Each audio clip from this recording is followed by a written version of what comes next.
Coming up on today's show, PlayStation addresses the party and voice changes, Phil Spencer speaks out about Bethesda, and Bungie details some Destiny 2 fixes.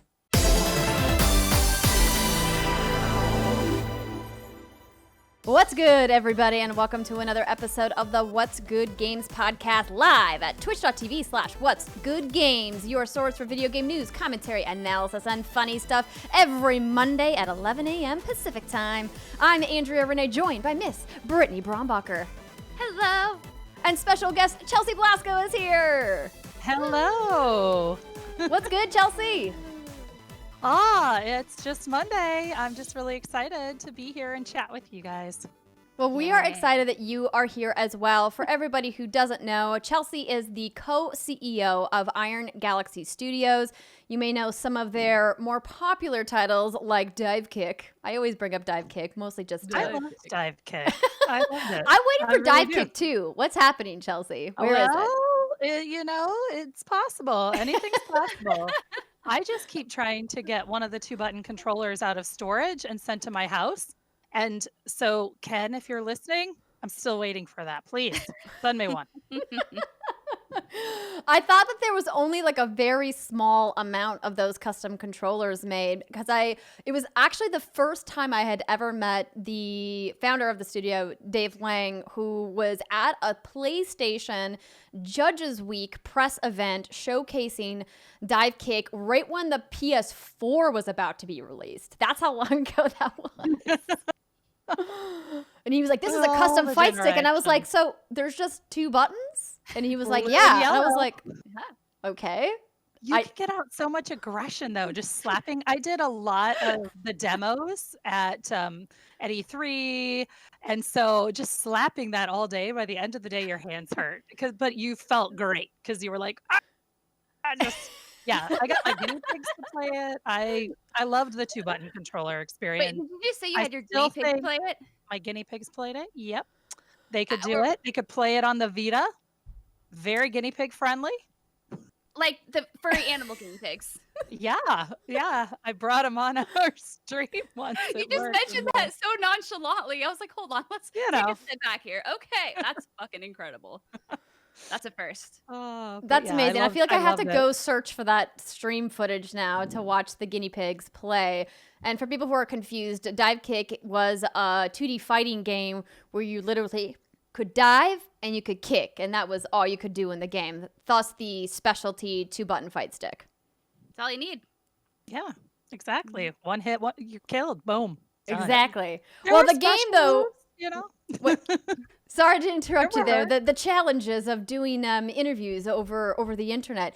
But I did want to mention to people the fighting game that you may know Iron Galaxy for is, of course, Killer Instinct. But you guys work on a ton of other games, which we're going to get to in just a little bit. But for people who maybe don't have any insight, I would love to hear a little bit about your journey to become co-CEO. So this is a relatively new title for you because previously Chelsea was the chief operating officer, and there are just so few women who are in the C-suite in the video games industry that I think it's worth highlighting just how awesome it is that you're now co-CEO. Well, thank you. Badass. I appreciate that. Thank you. For me, it's just kind of a letter swap. You just take that O and then you put an E in there, and that's what happened. But yeah, when we first became partners, I've been with Iron Galaxy for 10 years. It'll be 10 years, and Dave will get on me if I mess that up. But 10 years, the very beginning of November. And I started off as a senior producer, and I was running a lot of the titles. I was kind of a game director, and I started just taking over all of the day-to-day business and HR and operational stuff that can fall to the wayside when you're just trying to get the products out. And Dave started doing all the biz dev. So when we became partners, when Adam Boyce came on about 4 years ago, I was chief product officer because it most reflected I was really in charge of all of the games and the titles. And then I was like, okay, I'm also doing all this operational stuff and running facilities. And so then the switch to COO. And then now Adam and I are like Wonder Twins unite. Let's go forward, co-CEO style. I love it. I think that's great. I wish that we could celebrate in person. Congrats on 10 years, by the way. That's amazing as well. And I can't wait to dive more into hearing about what you guys are working on and what you guys are up to. But we do have a couple of quick announcements before we jump into the news for everybody. So Lights Off has been going. Of course, that is our Halloween-inspired spooky streams every Monday at 6 p.m. Pacific time. Britt and I have been having, is fun the word, Britt? For what we've been doing? No, I feel like it's a bonding experience. You don't quite bond with someone until you almost die alongside them many times. And I feel like, well, let's be fair, Andrea has died many times alongside me. I have yet to die alongside her. I'm talking specifically about Phasmophobia. They love I feel like you, girl. It's off balance, unbalanced. It's unbalanced. I just want to kill you. Yeah, I feel like, we've bonded. We've become so much closer due to this experience. And I think with that just innately comes fun. Yeah, that's true. We've been playing spooky games, Chelsea, and the one that we played, as Britt mentioned, was Phasmophobia. Oh. And I decided to be proactive and do a training session with Zombie Kills in advance of our Dead by Daylight stream, which is going to be next Monday. And boy, oh boy, that game is something else. If you think that we've been scared already, it's like turn up the intensity of the scares. Really? Yeah. Oh, that's surprising. Okay, cool. I think it's because it's a lot more active and there's somebody chasing you, actively trying to kill you that's controlled by another human versus just like an AI. And I think that's really what it is. Because it takes like that fear that you get from playing something like Friday the 13th, but like it's much more intense. Because the map is smaller. And so you don't really have a lot of places to hide. I still think Sneak King's one of the scariest games ever. Wait, Sneak King? Remember the Burger King game? It's like yeah. He's got it's just a lot of breathing. Oh my god! I forgot about that. You're right. That's like top 5. Terrifies me. Oh my gosh. Oh wait, John Drake is in the chat. Chelsea, does this mean I can email you if Adam doesn't respond to my emails? Oh my gosh. Not home. Ooh, called out.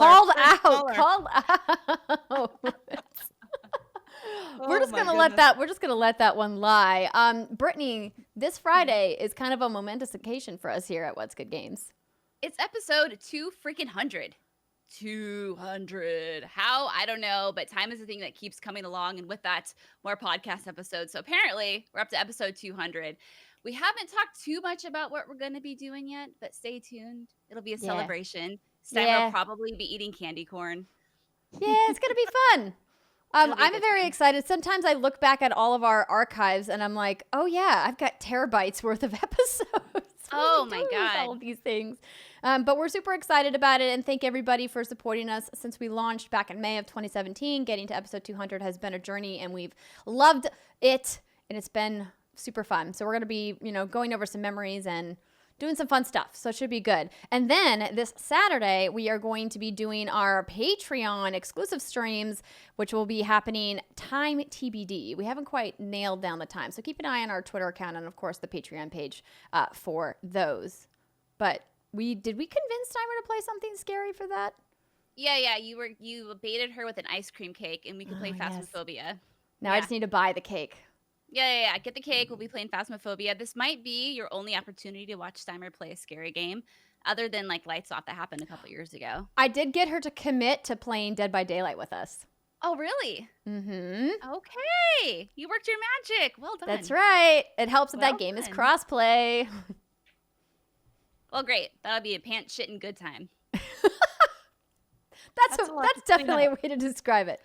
So without further ado, how about we get into the news? The first story is actually something that broke last week. It broke on Thursday, so we weren't able to get it into the show, but we did want to, of course, mention it since there's been an update since PlayStation announced the new features and, of course, debuted the UI video that you guys saw. So this story comes from the PlayStation blog, which was written by the head of Global Consumer Experience, Catherine Jensen, who writes that the sole purpose of the voice chat reporting function, the thing that everybody is very up in arms about, including myself, is to help reporting the inappropriate behavior that happens on the platform, including actions that violate the community code of conduct. Now, please note this feature will not actively monitor or listen in on your conversations. It's strictly reserved for reporting online abuse and harassment. So they say. We should have more clearly explained why this function was being rolled out, along with details on how it will work on the PS5 console. So let me walk you through that now. Once the PS5 console launches, if a PS5 player needs to file a harassment report, they will be able to include up to a 40-second long voice chat clip in their report. 20 seconds of the main conversation with the other player, plus an additional 10 seconds before and after the selection. But only the most recent 5 minutes of a voice chat will be available for a player for this reporting function. So the reason why we wanted to bring that up, because this was something that I was very concerned about. Obviously, the idea of anybody recording voices in what we thought were private chats, it's a big privacy concern. I think it's worth mentioning that 5-minute part, because essentially what it should tell people is, if you have a problem with someone, you have to act quickly to report them. Mm-hmm. Yeah. Yeah, because you've only got the last 5 minutes, so don't hesitate. But then it should just be getting erased every 5 minutes too, so you don't have to worry then about them listening. Yeah, that was kind of what my thought was. Like the good part about this is that, I guess at least they're not going to be like hanging on to like a bunch of different voice recordings. But at the same time, it's like, well, the way that they've changed party chats is that they've made it like Discord DMs, where you have to add people in and people can't just join a Discord DM. So when Steimer and I were playing Ghost of Tsushima's Legends mode this weekend, we were trying to get a party together, and I noticed that there is no option to make a party private anymore. And so I was like, that's weird, because generally I like to do that so some of my friends who are online don't just party bomb, because we all know who that person is in our friends list. They just like jump on in. They're like, hey guys, what you doing? But you can't do that now, because you have to be in an established group. And then once you're in the group, you can move in and out of the group. How do you feel about these changes, Chelsea? You know what? I rarely play online. I play a lot more single player games because I don't want to talk to I feel awful. I don't want to. You're speaking my language. It's fine. I get you. I didn't even go online on Animal Crossing to another. I've gone to one other person's island, not in a dream. So I am not the usual use case for this. Yeah. Britt, what do you think? No, I mean, you know me, Andrea. I don't like playing games with you unless it's for like lights off, and same with Steimer. No, I'm just being an asshole. But I'm with you, Chelsea, in the sense that I don't play a lot of online games with a lot of people. I like to usually keep that experience to myself, or maybe I'll play something with my husband from time to time. But I understand why people are like, this is stupid. Why are you recording my voice? I don't want you to be listening to me. Haha. But at the same time, I'm thinking, well, what would I say that would make me feel so upset about it? Like, I'm not like good at, I don't know. I guess that's just the way I look at it. It's like, if you want to record our conversations, cool. But I know I'm not going to be the one saying some terrible, awful shit that's going to get me in a lot of trouble. So whatever, you do you. But, I guess, people don't like it when they're being listened to by every device in their house, because that's the world we live in these days. Things are just always listening. But maybe, and I think the point that Steimer brought up on the show last week was a good one, was that this could really help children in particular, who might not really understand what an online predator is, who might meet this awesome person who seems awesome in a game like Fortnite, and then they get added to their little groups or party or however it works now, and then maybe something creepy happens. But I guess the problem with that, now retracting what I just said, is if you can only record the most recent 5 minutes, would that child even know, like, okay, that was a bad thing that person just said, I should report that? There's no way. Probably There's no way. Yeah. Because they're groomers. I think the kid has to be really sophisticated to be able to recognize it. And that's why the predators can be successful. So I don't know if it's totally solving that. I think it's more, some of the other outlandish things that occasionally get said that people can then report. Yeah. So I hope it helps with that. Like we said, this would affect more of the in-game chat stuff, but I guess it's a step. Yeah, exactly. But they did make another response the following day. They tweeted, hey folks, just want to let you know we're looking into your feedback on the recent changes to parties on PS4. Thanks for speaking up. We'll keep you posted. And by feedback, I think what PlayStation is referring to there is the very angry multiple threads on Reddit of gamers rising up with their pitchforks being like, why did you break this? Why did you do this? Yeah, it's interesting to say the least. Changing. Mm-hmm. Yeah. I went on the PlayStation Twitter account to, we'll pull this screen grab, but also I feel like they're being much more personable on their Twitter lately. I don't know if you've given it a good scroll through. I feel like they're trying to adopt like a personality for once. They're like, let's interact with our community, which has been interesting. I mean, new console launch makes sense. Do you think that they're trying to compete with the very social media savvy team over at Xbox that's been coming in with the hot memes? I think they're seeing what works really well. And I think, it's true though, right? You think about what the personality Xbox has online and the relationship it has with its fans, it feels much more close and intimate. And then you kind of think as PlayStation as this like untouchable big corporation, and they're like locked, steely, huge gray building, like, surrounded by guard dogs and gates and blah, blah, blah. And you can't really access that. But whereas Xbox is like the cozy little cottage in the field of flowers and butterflies. So, wow, that was really weird. But I think you got my point. At least I hope you got my point. I liked it. I think they're seeing it works. And hey, I think that's good. You're a person. Speaking of Xbox, Brittany, take it away. Xbox, Phil Spencer, and Series X launch Halo Infinite and Bethesda via Kotaku. So Stephen Totillo, did I say his last name correct? Totillo did a very, very extensive interview with Phil Spencer, and I just took out the part of it that made all the headlines last week. But I want to talk more about the full article in a second. So this is just the clip of that article that everyone was talking about, especially Danny Pina and Andrea, about their little bet they had going on. All right. Quote, fans have wondered whether ZeniMax games would go to Xbox and PC only. In other words, they've wondered if PlayStation would stop getting Fallouts and miss out on the sequel to Skyrim. I wondered that too. Quote, is it possible to recoup a $7.5 billion investment if you don't sell Elder Scrolls 6 on the PlayStation? Stephen asked Phil Spencer. Yes, Phil Spencer quickly replied. Then Phil Spencer paused. And then he continued. I don't want to be flip about that. This deal was not done to take games away from another player base like that. Nowhere in the documentation that we put together was, how do we keep other players from playing these games? We want more people to be able to play games, not fewer people to be able to play games. But I'll also say in the model, I'm just answering directly the question that you had. When I think about where people are going to be playing and the number of devices that we had, and we have xCloud and PC and Game Pass and our console base, I don't have to go ship those games on any other platform other than the platforms that we support in order to kind of make the deal work for us, whatever that means. Period. That is a non-answer, internet. A lot of people were up in my mentions being like, look at Andrea lost the bet. And I was like, first off, there was no mention of Starfield, which is what our bet is about. So just going to leave that right where it's at.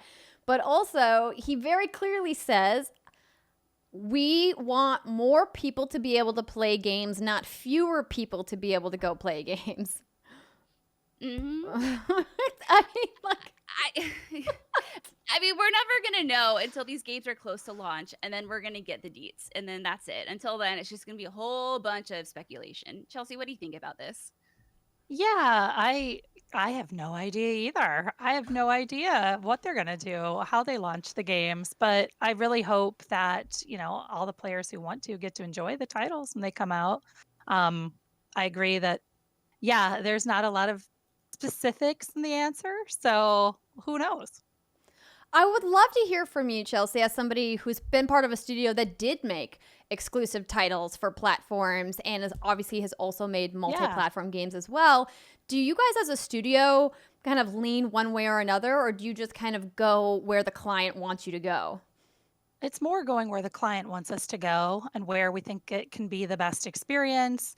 Or when we worked with Xbox a lot, like making Racketeer, that was all about exploiting the new hardware when that came out, the Kinect, obviously. Racketeer was amazing. But we haven't really thought about, we really want to target one console or another. It's more just about whatever makes sense at the time. When you guys go to create an individual title, like a unique new IP just for Iron Galaxy, do you tend to lean to one platform or another? Like, what are some of the challenges going single platform versus multi-platform? Well, I think like anyone who makes an IP, you want to get the game out to as many players as possible. So that's the challenge of if you're just on one platform. Obviously, it limits the audience in some way. But so generally speaking, we've tried to release on multiple platforms whenever we could. Maybe you're exclusive for a while on one platform, and then eventually you can come out on another. But it kind of just it depends on the content and depends on what we're doing. We love having good relationships with all of the first party platforms. Is there an inherent cost? No, I'm obviously not trying to make Yeah. you pick sides because No, we sure. obviously love all the platforms here at Westwood Sure. Games as well. But I think one of the things we talk about on the show a lot is that consumers of games frequently underestimate the extensive cost that is required to go multi-platform. Is there any way you can kind of like ballpark an estimate if you were going to make a game that was for all three consoles versus one, like how much extra that would cost you guys in production? Sure. Yeah. I think it's good. Well, to go back a little bit, like it's good to know what consoles you're targeting early on so that you can make a plan to you can make a plan to get it out and get it to be the best experience possible, make the game optimized for all of the consoles. But I think it's really changed over time, where when I started, almost all the time things were developed on PC first, and then it migrated to console, or the console development kind of lagged.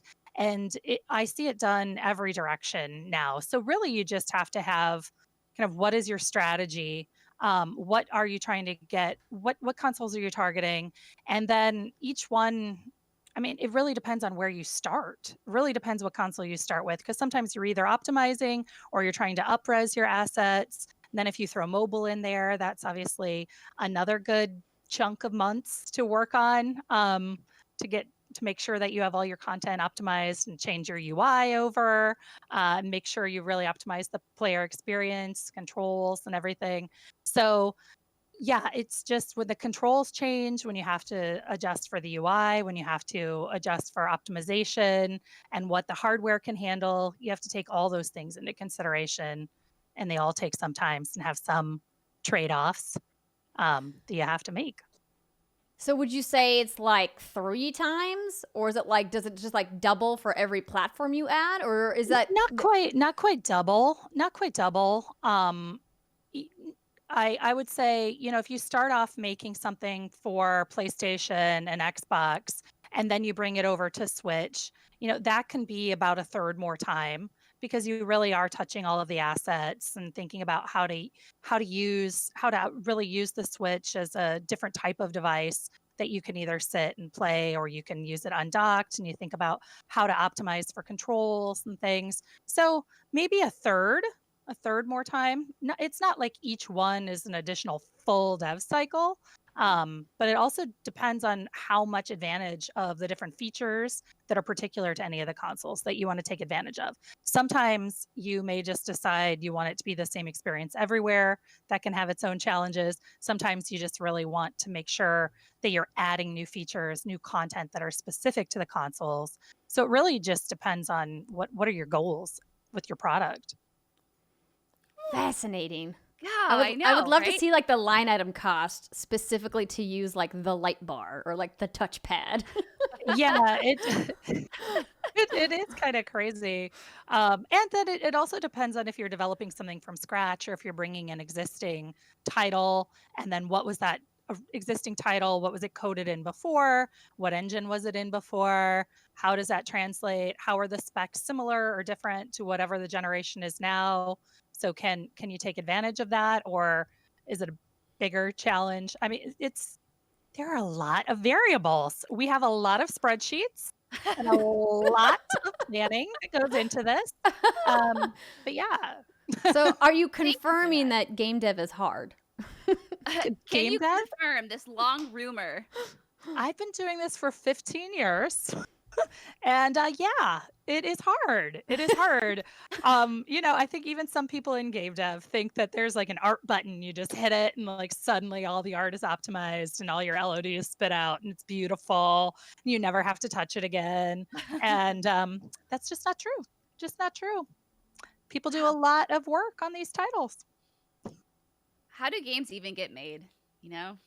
Oh, from nothing to something. It's magic. Crying. No, the tears of game developers.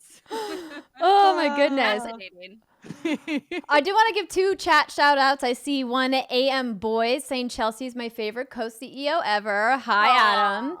And I see All That Juice says, hire me. I can help with the art stuff. And I'm glad you brought that up, All That Juice, because Iron Galaxy is hiring right now, correct? We certainly are. Yes, we have hired about 40 people since March, which I am really proud of and feel is actually kind of crazy. All onboarded remotely since the beginning of COVID. And we are hiring people for really almost in every different discipline right now. So please check out our job boards. We are excited to have you. Boom. Hashtag game jobs, everybody. We do have a couple more news stories to get to, but I do want to keep chatting with you because I find this stuff super fascinating. And whenever I get to see you, you and I like rarely get to like kind of talk shop a lot. We're always like chatting about other stuff. But the next story that we quickly want to mention, in case you guys missed it, is the addition of Aiden Pearce in the Watch Dogs campaign. So you saw Rihanna and I's, or hopefully you saw Rihanna and I's preview of Watch Dogs Legion, and now Ubisoft has confirmed that the original protagonist of Watch Dogs is going to be playable in the main campaign and will also be customizable. So essentially kind of the Cliff's Notes version is that Aiden is going to be treated as another member of the team. They are writing a full single-player story with Aiden's personality, and when you replay the main missions again, Aiden will be integrated into all of the original cinematics. Aiden will also be added alongside 3 other playable characters: Wrench from Watch Dogs 2, Darcy, an assassin, and Mina, a victim of transhuman experiments who has psychic powers. It's not clear if the other 3 will be playable in the main campaign, but Philananthan. I don't know how to say that. That is the last name of the game's live producer. Lathiashi Philalanthan. Sorry. We apologize because consonants are hard.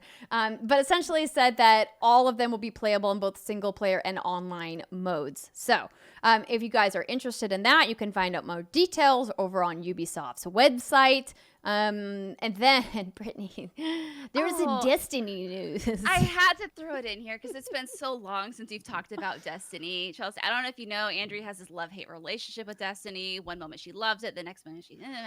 Anyway. It's true. From Bungie.net, the next generation of Destiny. Okay. The next generation optimized version of Destiny 2 will launch on December 8th.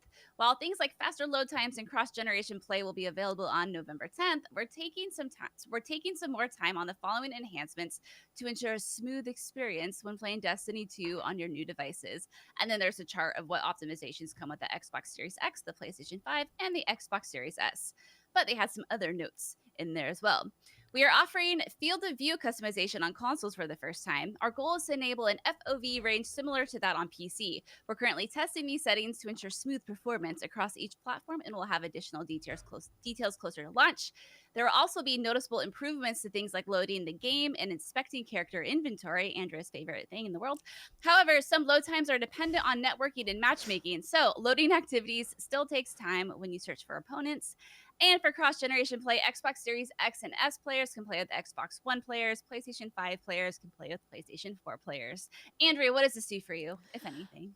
Honestly, I'm a little let down that when the new consoles launch, the optimizations aren't going to be there on day one. I personally was very excited about playing Beyond Light on PS5, and now knowing that I can't get those optimizations until December is kind of taking the wind out of my sails just a little bit.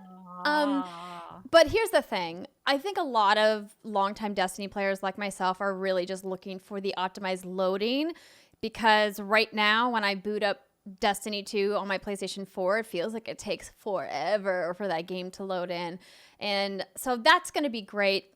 I do like that they've pretty much matched Series X and PlayStation 5 in regards to frame rate and resolution. They look identical. And also, they have 60 frames per second available on Series S as well, which I think is great. Well, great. I saw the story again, and I thought of you. And I was like, I gotta check in with my baby girl and see how she's doing on Destiny, because it's been a minute. It has been, but I did get into a raid this weekend with the What's Good Guardians, because if you weren't aware and you are playing Destiny, there's several pieces of content that are going to be disappearing into the vault when Beyond Light launches, and so you have a finite amount of time to get that stuff done and to get your triumphs, etc. And of course, the Festival of the Lost is happening, so I had never done the prestige run of the Leviathan raid, so we started that, though we didn't finish the final throne room, which I'm going to attempt to do at some point today. How long did the raid take you? Well, considering that we hadn't played this with this mechanics with this group, we did it in 3 hours, which is pretty long. We normally can do Leviathan in like 45 minutes because we've just done it so many times. But with the new mechanics, it took us just a little bit longer than anticipated. Impressive. Thanks. Do you like doing raids, Chelsea? No. You're like, that involves me working with people. Again. Yeah, I'm playing alone by myself. Not that I don't. No, it's maybe a little too harsh, but yeah, I'm mostly just playing by myself. You're like, leave me alone. I don't want to talk to anybody. I'm talking to people all day long. So, I'm when I game, it's like kind of I'm go into my own little personal quiet time bubble to do my gaming. So on your little quiet that's just zone. me, Yeah. I also when I do play games, I think it's a family gene problem, but I really cannot not look crazy. When I demo games, that's like a performance. I've got it down. I'm explaining. I'm marketing. Like that's a different thing.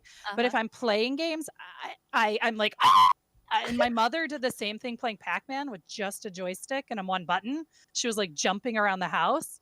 And my kid does the same thing. Just cannot stand still, jumping everywhere while playing games.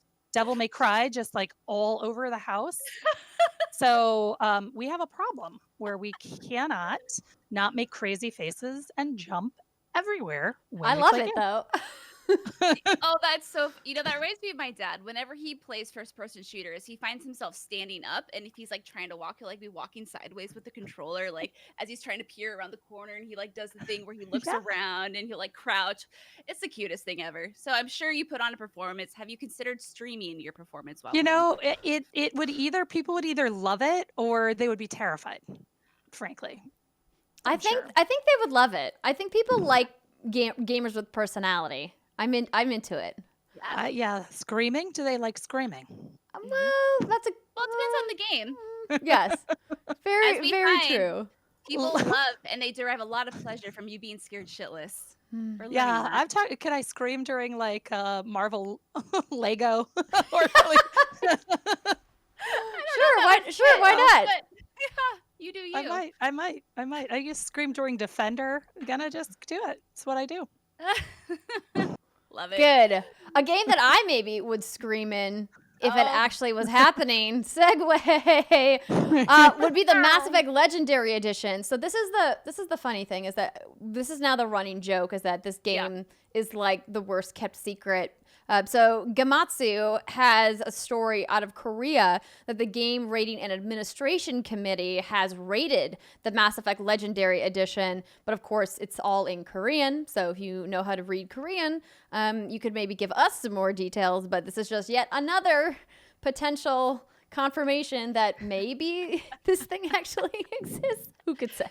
We're committed now. We have to talk about it every time it makes the news. We just have to. So this is the latest tidbit. And, and 7 days coming up. But if you're going to believe all the rumors of this yet unannounced game, it got pushed to 2021. Sad. Were you ever a Mass Effect fan, Chelsea? Did you play the Mass Effect series? I did just a little bit. And I actually I interviewed at BioWare once when they were just making the transition. Made a trip to Edmonton. Yeah. I wonder if that's when Steimer was working with BioWare. This was I don't know. This was like 2007. It's been a Oh, minute. It's been just a minute. I Yeah, think Simon was there a lot. Yeah, I was there a little bit later. But a little bit that's so later. They cool. Just like a they were couple years though, just right? going into EA then. Mm. Oh man, memories. Well, we'll keep our fingers crossed, everybody. Don't worry. We'll keep you up to date if that thing actually does become real at some point. But that is going to bring us to the end of our news for this week's episode of What's Good Games Live. Now we're going to transition to Dear WGG and chat with a little bit, chat a little bit more with Chelsea about her role at Iron Galaxy. So we've got a couple of questions that we're going to get to in just a second, but I wanted to take this opportunity to talk to you a little bit more about who Iron Galaxy is as a studio. We obviously talked a little bit about a couple of the games that you guys have worked on. One of the more recent big projects that you guys worked on was the Switch port for Overwatch, of course, from Blizzard Entertainment. But you guys do a bunch of different things. In addition to working on ports for other developers and publishers, you guys also have original IP. What would you kind of sum up who Iron Galaxy is as a studio?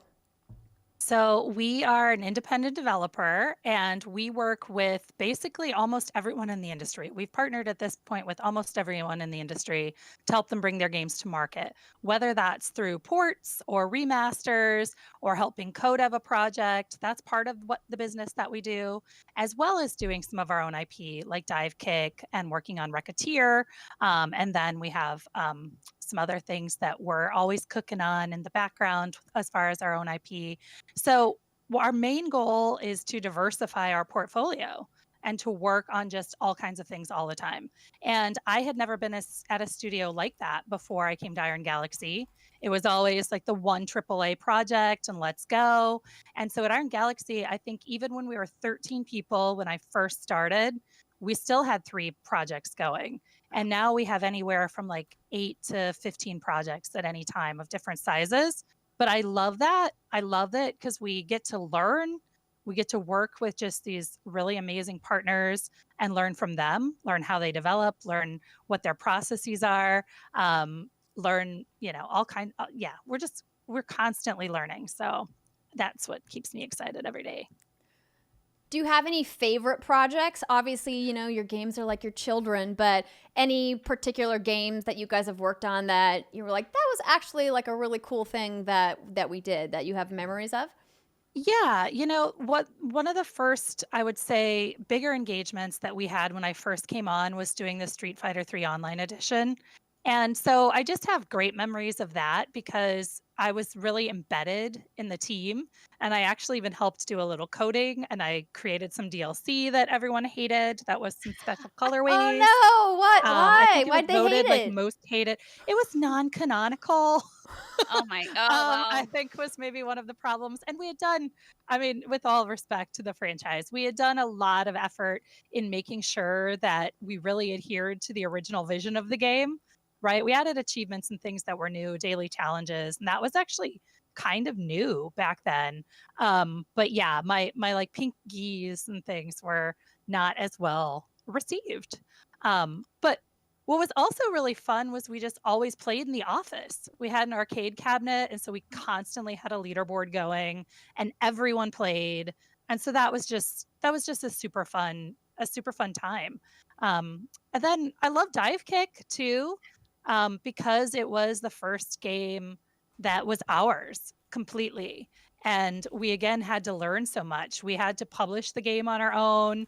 We had to learn how to go market the game. We had to learn how to, stream the game and get people excited about it, as well as develop the game and make sure that we were doing that. So I would say those 2 really stick out for me because they were just brand new types of experiences for me. Where can I get Dive Kick? I think I'm kind of sold on it. It's still available. It's available on Steam. It should be on PlayStation. You should be able to get it as well. Okay.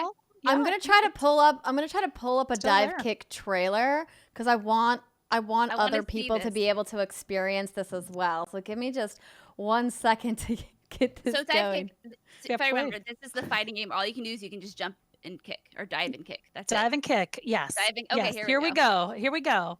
We've learned Oh a my little God. bit. Yeah, since then. But it was just so fun.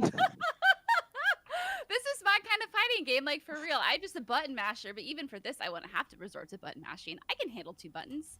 Yeah, but you do still learn all of the basics, right? Like you learn the timing, you learn the footsies, you have to. So it really just kind of distills a fighting game down to its basics, right?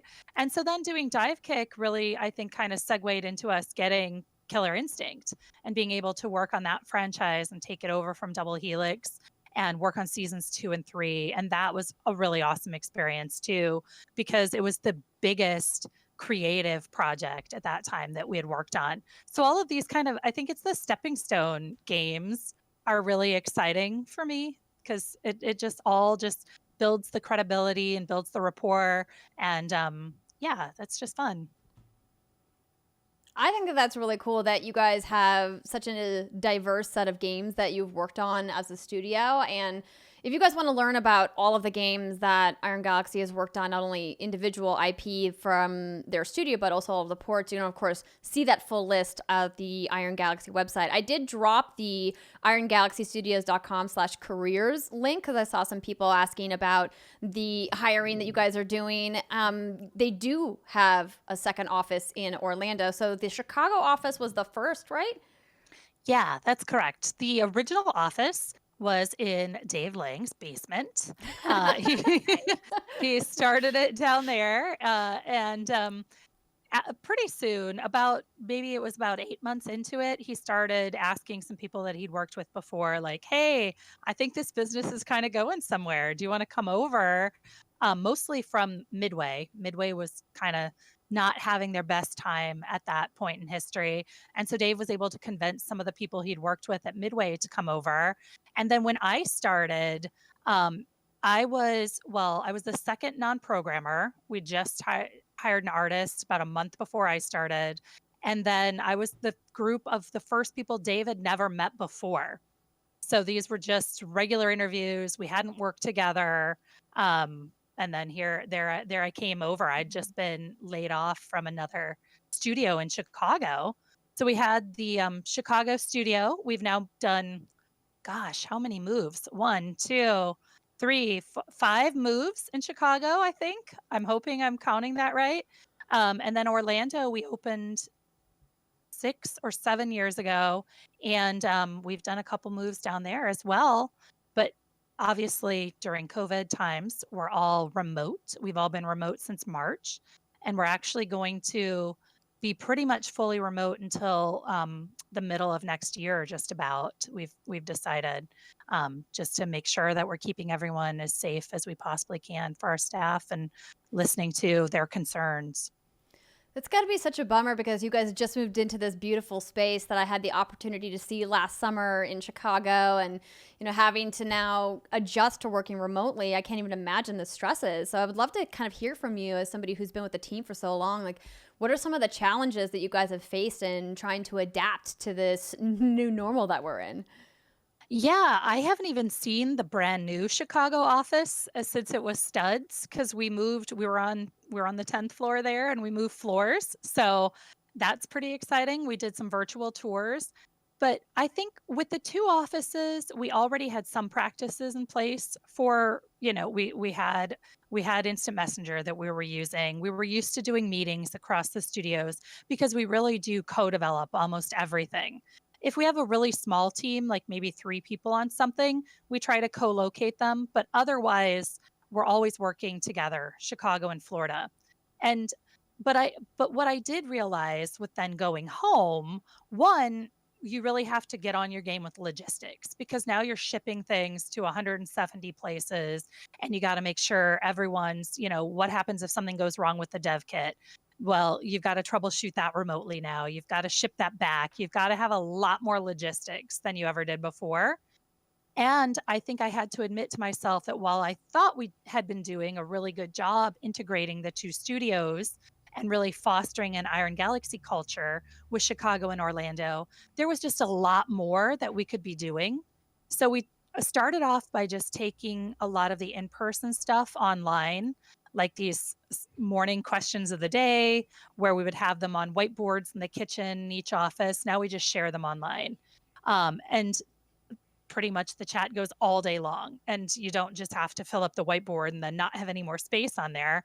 And we've done more virtual happy hours. We've been doing virtual learnings. I do this fun lunch. So every week I get together a random group of people from the studio, about 5 of us. So it's small and we can still talk. And I have pizza sent to their house. And then we all just get together and chat. So we're really trying to be Oh no, what just happened to Oh, Chelsea? what happened to me? You're a beautiful Oh block no. of You're a pixels, but you're a so you're a pretty. What mosaic. happened to me? The internet is a thing. Oh, the internet. Do you still hear me? Oh Yeah. yes, you can keep Okay. going. All We'll right. I edit do. around I this look, for the podcast. I look gorgeous. You are Um, beautiful. But yeah, it's just really being aware that you need to build more channels for people to connect remotely. And you need to really also make sure that you're onboarding people. You're not just thinking about who's already there, but you're making sure that all of these people that you're onboarding also feel like they're part of the team, not just their individual team, but the Iron Galaxy team. Let's see if there's anything that's still open that's maybe eating some of my bandwidth or You could anything here. try refreshing that page and seeing how. Oh, Oh, there you're you are. You're back. Oh, well, fantastic. There we Yay. go. I just had to Boom. threaten it to say, I'm going to shut You're something gonna down. You're like, listen here, Chrome. I'm going to show you who's boss. Have you found that anything's worked easier or better while working remotely? You know, I think so before all of this, the 3 of us, Dave, Adam, and I, traveled all the time, which I like traveling, don't get me wrong, but sometimes it was a little bit hard to connect. We're traveling to all these different places, we have different agendas. Even if we're together, we may be having, different priorities wherever we are. So we see each other at a dinner or something. But now, since we're at home, now we do get to talk to each other a lot more, which that is a great unintended consequence. Yeah, I think Dave was even saying a couple times ago, and I think I saw you at Andrea at a PAX. He was like, I didn't even know you were going to be out here. I didn't even know you were going to be in Seattle. And that just kind of showed us like, oh my gosh, we gotta coordinate this. We gotta be syncing all the time, I'm surprised you guys just don't have like a long running like text thread where you're just constantly getting memes from Dave and you're like, ugh, I'm working, leave me alone. We do. We definitely do. But that's when, you've got to turn it off. I'm like, oh gosh, Dave hasn't been, he was like, pretty active on Twitter for a while. And I was like, I don't know if I need to. That was how I kind of kept track of him though. Every time he'd go somewhere, like, what's good, Austin? I'm like, okay, now I know he's in Austin. We always threatened we would get like a low jack and just put it in his pockets and just, so we, Dave sneak Tracker, a Dave tile, like Tracker. one of those little Tracker. tiles like in his Yes. in his luggage or something. I think we need the stickers. Just the tile stickers. Just stick them to everything he owns. I'm not gonna tell him. It might be happening right now. Ooh. I like it. I'm glad that you brought up dev kits. It was interesting because we actually got a question in the chat from Epiphany Phoenix who asked, what does Chelsea think about the next gen console dev kits? Has she had an opportunity to work with them yet? So clearly you guys have, right? We have. We are always, I feel super lucky that with every generation, we've been able to get ahead and work on the new dev kits.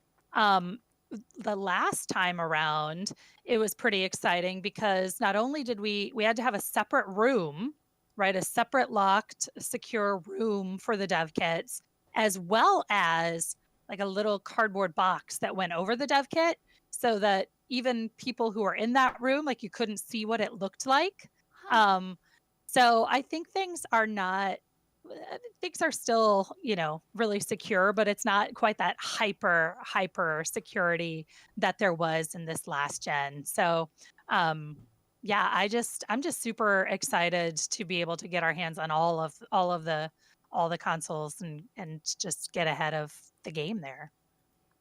Yeah, well, we're definitely excited to see what you guys are working on, your top secret projects. We do have another question that was Yeah. at what'sgoodgames.com/dearwgg.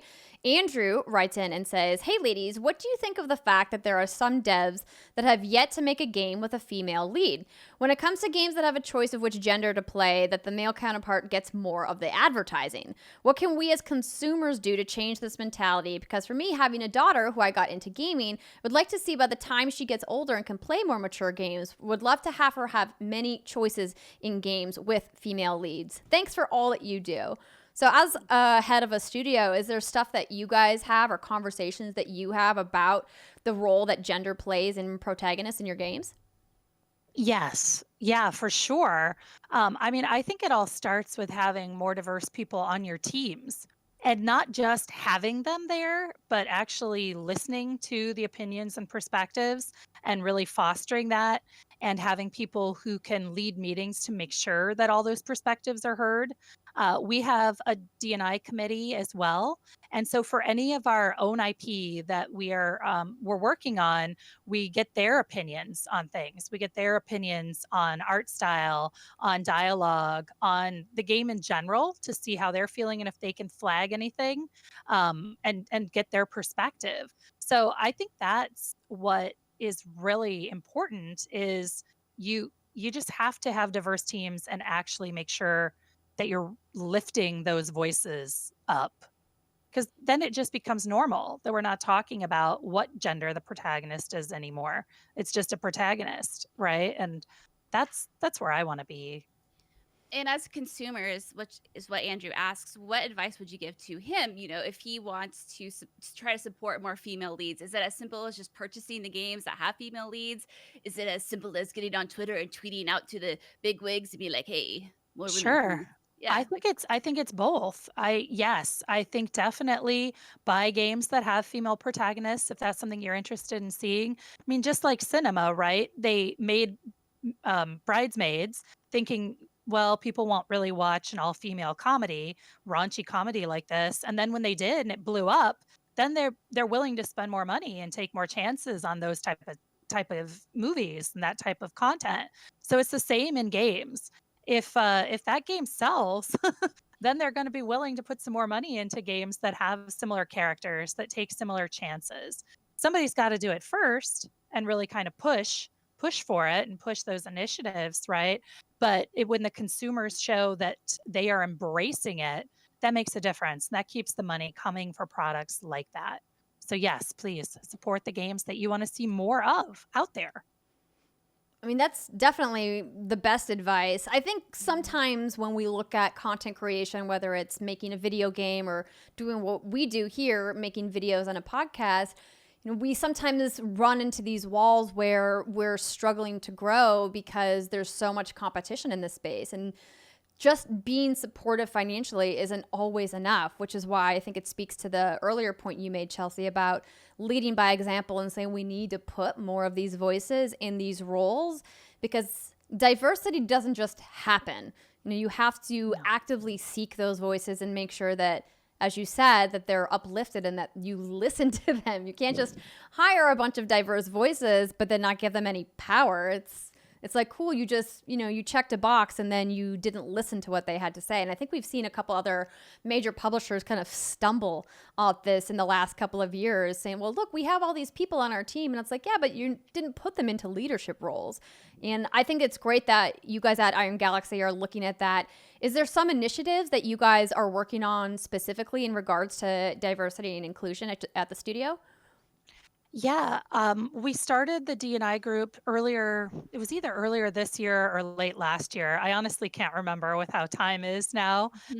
But we really do want to make sure that we are supporting having all different kind of perspectives that are heard, that people can be, I know it's become kind of cliche, but can be their authentic selves, that they're not afraid to talk about their experience.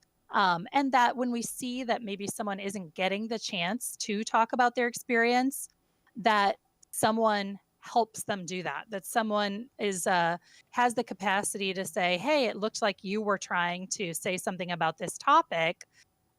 could, what was it that you had to say? Because I think we've all been in meetings where, if you're not the most outgoing person or people have different expectations, you don't necessarily get your voice heard. And so there's some onus on the person who is facilitating the meeting to help get those voices heard. We're also working really hard with recruiting to try to keep finding ways to attract more and more diverse candidates. So we've tried job boards that cater to specific groups. We're working with different colleges that have different pools of diversity. I'm doing a lot of this speaking now, hopefully, to help people understand that there are women in leadership at Iron Galaxy. We do have people, lots of different backgrounds. And so you don't have to be the first one here. We're here, and we just want to have more and more voices. So, but you're right. You're never done doing the work. You're never done doing the work. And if you think you're done, you're wrong. You have to keep reevaluating. We're going to bring also a D&I coordinator on at the beginning of next year to really help us channel our energies as well.